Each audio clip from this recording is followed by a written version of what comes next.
नमस्कार, आप देख रहे हैं एनडीटीवी एक्सप्लेनर तह की बात। मैं हूं सुशील बहुगुणा। कल्पना कीजिए कि आप दिल्ली से जयपुर या दिल्ली से देहरादून आधे घंटे में पहुंच जाएं, चेन्नई से बेंगलुरु या कोलकाता से भुवनेश्वर पौने घंटे में पहुंच जाएं, या फिर मुंबई से बेंगलुरु 1 घंटे में पहुंच जाएं। और हवाई जहाज से नहीं, जमीन के ही रास्ते, रेल से भी नहीं, सड़क से भी नहीं, पानी के जहाज से भी नहीं। इन तीनों रास्तों से तो इतनी रफ्तार कायम रख पाना वैसे भी अभी संभव नहीं है। तो फिर कैसे? जवाब है हाइपर लूप, सार्वजनिक परिवहन का 5वां तरीका। विज्ञान और टेक्नोलॉजी की दुनिया इस सपने को भी जल्द ही साकार करने वाली है। दुनिया के कई देशों में इस सपने को जमीन पर उतारने की कोशिशें सही दिशा में चल रही हैं और इनमें भारत भी शामिल है। प्रयोग के तौर पर भारत का पहला टेस्ट हाइपर लूप बनकर तैयार हो चुका है। रेल मंत्रालय के आर्थिक सहयोग से आईआईटी मद्रास ने अपने कैंपस में 422 मीटर लंबा ये हाइपर लूप तैयार किया है। इस हाइपर लूप में 700 किलोमीटर प्रति घंटे की रफ्तार से कार दौड़ाने की तैयारी है। हालांकि ये कार कोई आम कार नहीं होगी, ये होंगी बिल्कुल ही अलग साई-फाई फिल्मों जैसी पॉड्स या कैप्सूल्स, जिनमें बैठकर यात्री सफर कर पाएंगे। रेल मंत्री अश्विनी वैष्णव ने सोशल मीडिया एक्स पर लिखा कि सरकार और अकादमिक सहयोग से भविष्य का नायाब परिवहन तैयार हो रहा है। 422 मीटर का पहला पॉड इस टेक्नोलॉजी को विकसित करने में अहम साबित होगा।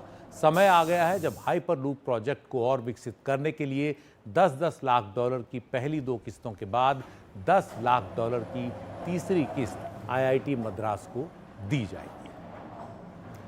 तो आईआईटी मद्रास ने हाइपर लूप का प्रोटोटाइप तैयार कर लिया है। ये इस दिशा में मील का बड़ा पत्थर है। अब इस हाइपर लूप में पॉड्स को तेज रफ्तार में चलाने का टेस्ट किया जाएगा। सवाल यह है कि हाइपर लूप है क्या, ये काम कैसे करेगा, इसमें ऐसी क्या खासियत है कि इसके अंदर पॉड्स या कैप्सूल्स को इतनी तेजी से एक जगह से दूसरी जगह भेजा जा सकता है। हाइपर लूप एक तरह का बेलनाकार रास्ता है जो अंदर से खोखला होता है, एक लंबे सिलेंडर की तरह, या ये समझ सकते हैं कि किसी लंबे बड़े पाइप की तरह, जिसके अंदर एरोडायनेमिक पॉड्स या कैप्सूल्स काफ़ी रफ्तार में दौड़ेंगी। लेकिन आप कहेंगे कि इसके लिए हाइपर लूप बनाने की ज़रूरत क्या है? ये काम तो ज़मीन पर भी हो सकता है। यही पेच है। हम जानते हैं कि कोई भी चीज़ जब किसी सतह पर चलती है तो उसे घर्षण यानी फ्रिक्शन का सामना करना पड़ता है। इस कारण उसकी रफ्तार घट जाती है। ऊपर से घर्षण में काफ़ी ऊर्जा भी खर्च होती है, यानी गाड़ी जितनी तेज़ चलने की कोशिश करेगी उतना ज़्यादा घर्षण होगा जो रफ्तार को कम करेगा, और ऊर्जा भी ज़्यादा लगेगी। इसी समस्या का जवाब है हाइपर लूप। स्टेशन पहुंचकर यात्री जब पॉड में बैठ जाएगा तो वो सील हो जाएगी। इसके बाद लीनियर इलेक्ट्रिक मोटर ऑन होंगी और पॉड हाइपर लूप में चलना शुरू करेगी, जो एक लो प्रेशर ट्यूब है जिसमें वैक्यूम है। इस हाइपर लूप में घर्षण यानी फ्रिक्शन को कम करने के लिए मैग्नेटिक लेविटेशन यानी मैगलेव टेक्नोलॉजी काम करेगी, जो पॉड की रफ्तार तेज होते ही उसे ट्रैक से थोड़ा सा ऊपर उठा देगी। यानी ट्रैक के साथ पॉड का सीधा संपर्क नहीं रहेगा। इसका मतलब है कि घर्षण भी नहीं होगा। इतना ही नहीं है, जब कोई चीज़ दौड़ती है तो उसे हवा से घर्षण का सामना भी करना पड़ता है, यानी हवा भी उसकी रफ्तार को रोकती है। हाइपर लूप में इसका भी रास्ता निकाला गया है।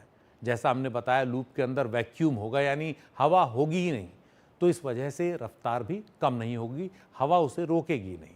पॉड को न्यूनतम घर्षण के साथ काफ़ी तेज़ी से दौड़ने में मदद मिलेगी और कुछ ही क्षणों में वो तूफानी रफ्तार में आ जाएगी। एक सामान्य यात्री विमान से भी ज़्यादा रफ्तार होगी इस पॉड की, जिसमें यात्री बैठे होंगे और पॉड के अंदर इंटरनल वेंटिलेशन होगा ताकि लोग सांस ले पाएँ और सामान्य रहें।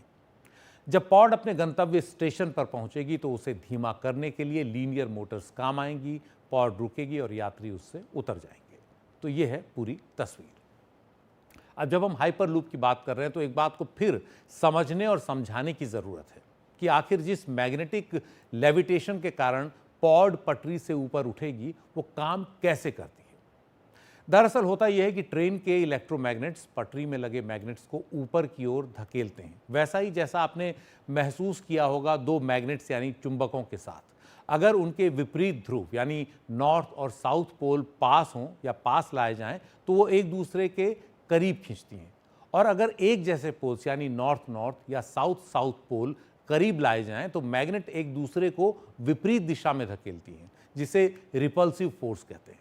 हाइपरलूप के अंदर पॉड्स और पटरी के बीच यही होगा। दोनों के इलेक्ट्रोमैग्नेट्स एक दूसरे को विपरीत दिशा में धकेलेंगे, जिससे पॉड पटरी के कुछ ऊपर तैरती सी रहेगी और उसे फ्रिक्शन का सामना नहीं करना पड़ेगा।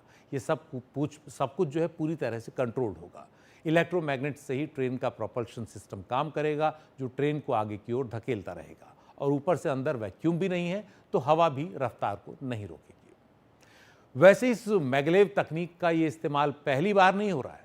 इस तकनीक से ट्रेन चीन, जापान, दक्षिण कोरिया और जर्मनी में काफ़ी समय से दौड़ रही हैं। पटरी से घर्षण यानी फ्रिक्शन न होने के कारण इनकी ज़बरदस्त रफ्तार होती है, लेकिन हवा का तो सामना करना ही पड़ता है। हवा रफ्तार को कम करती है। लो प्रेशर में वैक्यूम वाली हाइपर लूप इसका ही हल है, यानी हवा भी रफ्तार को न रोके। तो कुछ दशक पहले तक जिन्हें हम साइंस फिक्शन मूवीज का हिस्सा मानते थे, वो बड़ी तेजी से हमारी जिंदगी की वास्तविकता बनते जा रहे हैं। विज्ञान और टेक्नोलॉजी की दुनिया में कमाल का काम हो रहा है। हाइपरलूप इसका ही एक उदाहरण है। हाइपरलूप का मूल विचार वैसे कोई नया नहीं है। साइंस फिक्शन की किताबों में 200 साल पहले तक ऐसी कल्पनाएं की जा चुकी थी। अब दुनिया के कई देशों में वैज्ञानिक और इंजीनियर हाइपरलूप की इस कल्पना को हकीकत में बदलने पर तेजी से काम कर रहे हैं। कभी करिश्माई तो कभी जुनून की हद तक महत्वाकांक्षी लगने वाले दुनिया के बड़े खरबपति और कारोबारी इलॉन मस्क ने 2013 में हाइपरलूप के इस विचार को जमीन पर उतारने की दिशा में पहली बड़ी कोशिश की थी। स्पेसएक्स और टेस्ला के संस्थापक इलॉन मस्क ने तब लो प्रेशर वाली ट्यूब में एक परिवहन सिस्टम तैयार करने से जुड़ा रिसर्च पेपर सबके सामने पेश किया। मस्क ने कहा कि ऐसा एक सिस्टम बनेगा लोगों और सामान को लाने ले जाने के लिए कि वो लॉस एंजल्स से 645 किलोमीटर दूर सैन फ्रांसिस्को तक आधे घंटे में पहुंच सकता है। 2014 में मस्क ने इसके लिए एक कंपनी बनाई, हाइपरलूप वन। इस काम के लिए उन्हें $400 मिलियन की फंडिंग भी मिल गई और वर्जिन एयर के संस्थापक रिचर्ड ब्रैंसन का साथ भी। लेकिन धीरे धीरे बाद में मस्क इससे अलग हो गए। रिचर्ड ब्रैंसन बाद में इस कंपनी के चेयरमैन बने और उसका नाम बदलकर उन्होंने वर्जिन हाइपरलूप कर दिया। उन्होंने मस्क द्वारा प्रस्तावित टेक्नोलॉजी में भी काफ़ी बदलाव किए। प्रोपल्शन टेक्नोलॉजी पर आधारित वर्जिन हाइपरलूप ने 2016 और 2017 में अमेरिका के उत्तरी लास वेगास की टेस्ट साइट पर कामयाब टेस्ट रन भी किए। बिना यात्रियों के 400 से ज़्यादा टेस्ट रन के बाद 8 नवंबर 2020 को पहली बार इसका ह्यूमन ट्रायल हुआ, यानी हाइपरलूप के अंदर पॉड्स में इंसान को बिठाकर यात्रा कराई गई। नेवादा के लास वेगास में 172 किलोमीटर प्रति घंटा की रफ्तार से ये टेस्ट हुआ, लेकिन फिर फरवरी 2022 में कंपनी ने जोखिम के मद्देनज़र यात्रियों के लिए हाइपरलूप की योजना को त्याग दिया और उसकी जगह सामान लाने ले जाने के लिए इसके इस्तेमाल पर ध्यान दिया। लेकिन फिर इस दिशा में भी कुछ खास हुआ नहीं। 21 दिसंबर 2023 को कंपनी ने अपना काम बंद कर दिया। अब इसके पीछे कई वजहें बताई गई, जैसे वित्तीय कठिनाइयाँ, अधिक ब्याज दर जिस पर पैसा मिल रहा था, ये तमाम वजह थी और भी कई तरह की जो संस्थागत मदद है वो भी नहीं मिल रही थी। तो हाइपरलूप वन कंपनी भले बंद हो गई, लेकिन इस प्रयोग ने बाकी दुनिया में परिवहन के इस तरीके को लेकर सपनों की उड़ान तेज कर दी। दुनिया के कई देशों में अब एक ही समय पर इस टेक्नोलॉजी पर अलग अलग काम चल रहा है। यूरोप में नीदरलैंड में यूरोपियन हाइपरलूप सेंटर में इस टेक्नोलॉजी पर बड़ी तेजी से काम चल रहा है। नीदरलैंड की कंपनी हार्ट ने इस दिशा में पिछले साल सितंबर में बड़ी कामयाबी हासिल की।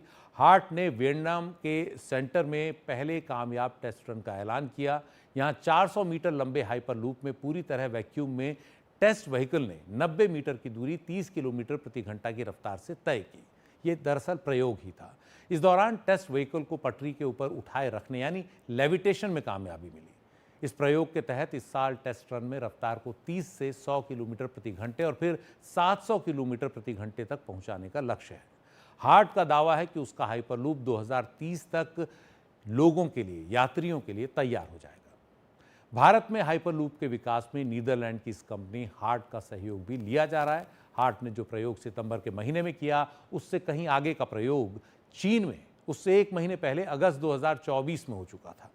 चीन की company China aerospace science and industry corporation ने अगस्त में ऐलान किया कि उसने 2 किलोमीटर लंबी लो वैक्यूम ट्यूब में बुलेट ट्रेन का प्रोटोटाइप दौड़ाने में कामयाबी हासिल कर ली है। इससे पहले फरवरी में ये कंपनी ऐलान कर चुकी थी कि उसने एक लो वैक्यूम ट्यूब में हुए टेस्ट रन में 620 किलोमीटर प्रति घंटे की टॉप स्पीड हासिल कर ली थी। इस रफ्तार को हासिल करना एक बड़ी कामयाबी माना जा रहा है। साफ है, चीन बहुत तेजी से इस दिशा में आगे बढ़ रहा है।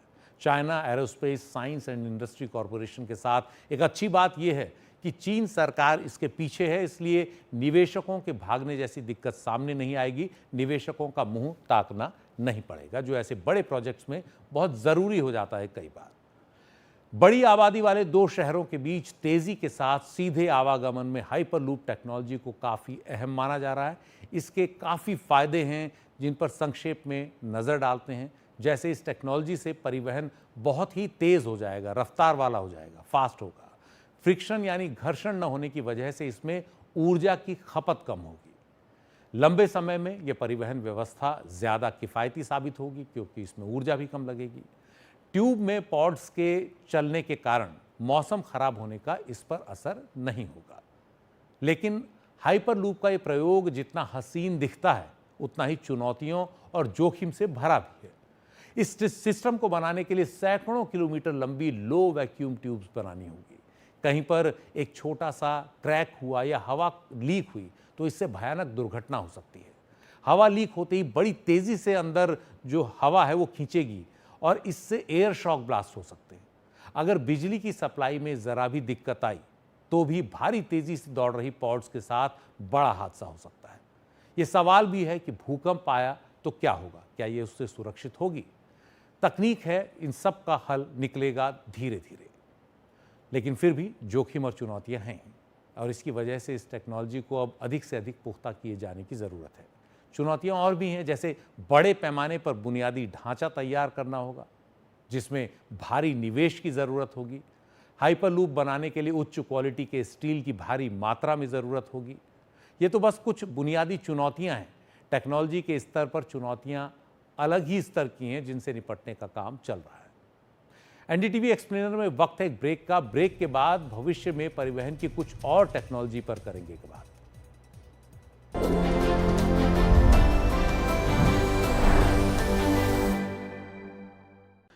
ट्रांसपोर्टेशन यानी परिवहन की दुनिया बीते कुछ दशकों में बड़ी तेजी से बदली है। कोयले से चलने वाली रेलगाड़ियों की जगह अधिकतर जगह अब विद्युत से चलने वाली रेलगाड़ियां जो हैं, इलेक्ट्रिक ट्रेन उन्होंने ले ली है। पेट्रोल डीजल की बसों की जगह धीरे धीरे सीएनजी की बसें अब ले रही हैं। इसके बाद हाइड्रोजन भी भविष्य के फ्यूल के तौर पर इस्तेमाल होने जा रहा है।